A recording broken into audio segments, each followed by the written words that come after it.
Mr. Speaker, on Monday I set out that Mr. Skripal and his daughter were poisoned with a Novichok, a military-grade nerve agent developed by Russia.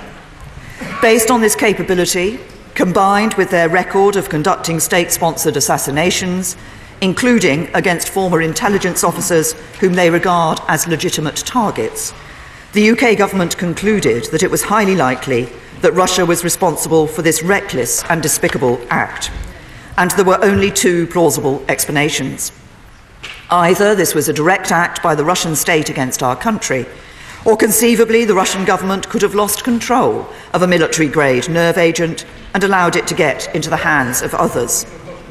Mr. Speaker, it was right to offer Russia the opportunity to provide an explanation, but their response has demonstrated complete disdain for the gravity of these events.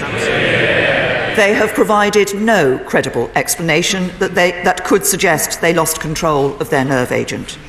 No explanation as to how this agent came to be used in the United Kingdom.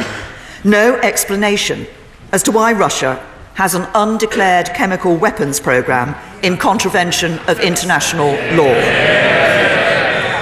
Instead, they have treated the use of a military-grade nerve agent in Europe with sarcasm, contempt and defiance.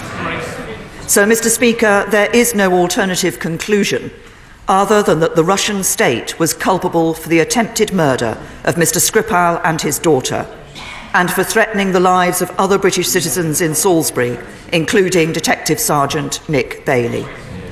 This represents an unlawful use of force by the Russian state against the United Kingdom. Under the Vienna Convention, the United Kingdom will now expel 23 Russian diplomats who have been identified as undeclared intelligence officers. They have just 1 week to leave. This will be the single biggest expulsion for over 30 years, and it reflects the fact that this is not the first time that the Russian state has acted against our country.